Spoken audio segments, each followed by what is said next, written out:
This is a special report from WMTW, Maine's Total Weather and News. Good morning, everyone. I'm David Charnes. The investigation into what caused one of Portland's deadliest fires in recent memory is over. The cause ruled accidental. We're going to take you to a live press conference underway at City Hall right now. On November 1st, 2014, at 20 Noyes Street here in the city of Portland. That fire claimed the lives of 6 young adults and was the largest life loss due to fire in our city in over 40 years. Through the tireless efforts of investigators from the Maine State Fire Marshal's Office, the Portland Fire Department, the Portland City Police Department, and experts from the Federal Bureau of Alcohol, Tobacco, and Firearms, the cause of this fire has been determined to be accidental in nature and the result of improperly discarded smoking materials. The fire originated in a smoking receptacle that was located on the porch of the dwelling. This smoking receptacle was improperly utilized. It was placed on a combustible wooden floor and next to combustibles, which included recycling containers and furniture. Scientific testing done by the ATF supports these conclusions of the investigators in this incident and was utilized in the final determination. Because of the location of the fire and the time of day, this fire grew in intensity undetected. At the time the fire was discovered, the main entrance door to the residence and the porch were engulfed in flames, rendering that exit unpassable. The large life loss was further impacted by blocked exits and the lack of working smoke detectors to provide early warning. While the actual cause of this fire is not criminal in nature, the full report is being forwarded to the District Attorney's Office for review. Because of this, the full report is not made available to the public at this time. Once the DA's office is able to make a conclusion, the report will be made available. I'm going to turn it to the Maine State Fire Marshal, Joe Thomas. Thank you. One comment that I do have in relationship to this fire is that our investigation has concluded that the actions associated with the fire were driven by human behaviors. Where the smoking was done in relationship to the residents was human-driven. The fact that a front door was open, allowing the fire to enter the premises from the porch, was human-driven. The fact that smoke detectors were disabled was human-driven. All of these aspects of this fire, a great tragedy for the city of Portland, were all tied to some type of human behavior. It's the human behavior that we're trying to change as far as our culture of what we do in relationship to the safety of our homes and protect us and our families from fire.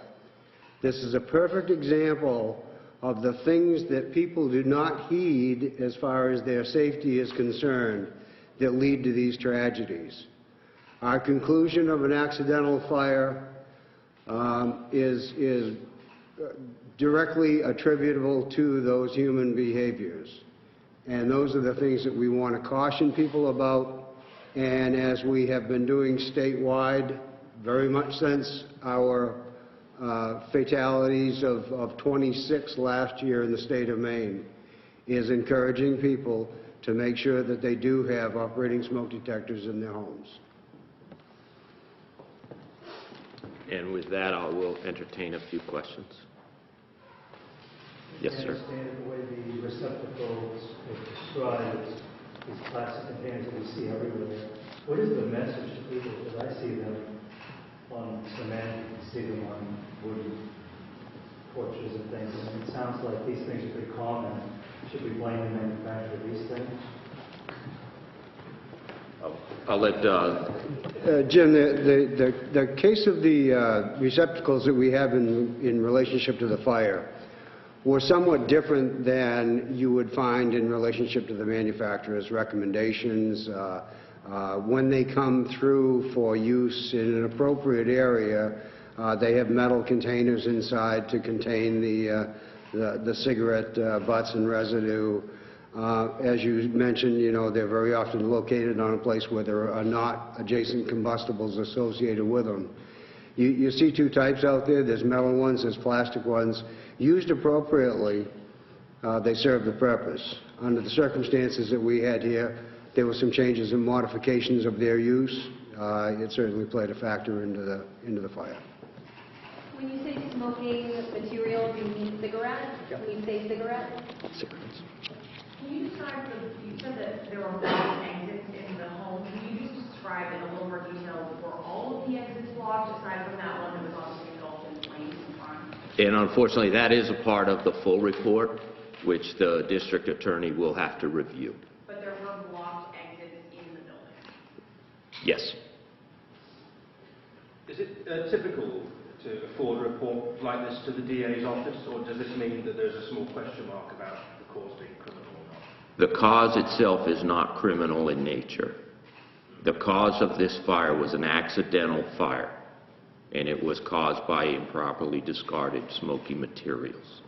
The reason for it to be forwarded to the district attorney is that based upon a after-the-fact inspection that was conducted, there are questions about the legal use of that building and how it was being utilized. And that is why it is being forwarded to the district attorney.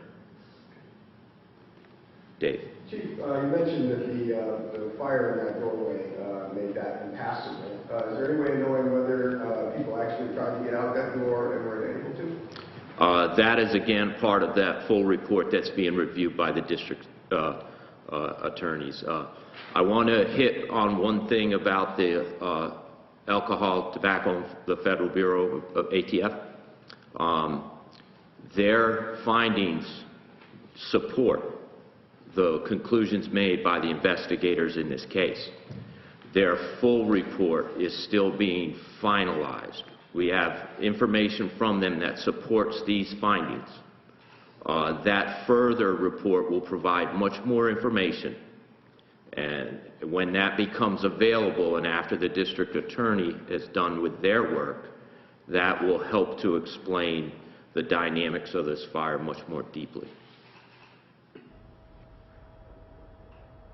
All right, you've been listening to a live press conference from Portland City Hall regarding Portland's deadliest fire in 40 years, the Noyes Street fire that happened on November 1st. 6 people were killed in that fire. Now investigators telling us that improperly discarded smoking materials led to this fire, and they are calling it accidental. They say that a smoking receptacle was placed on a porch that somehow started on fire, and then that fire spread through a front door. They also talked about how there was a lack of smoke detectors in that building that led to loss of life. A full report by state fire investigators will be sent to the Attorney General's office. The fire investigators there saying that there are no criminal charges filed in this case, but they add that there are questions about the building and its safety. So again, 6 people killed on November 1st, investigators ruling this as accidental. We have much more on this story on WMTW News 8's mobile app and on WMTW.com. We'll have much more through the afternoon, as well as continued coverage tonight on WMTW News 8 at 5 and 6. For now, that does it for us. The View continues next. I'm David Charnes. We'll see you right back here at 5.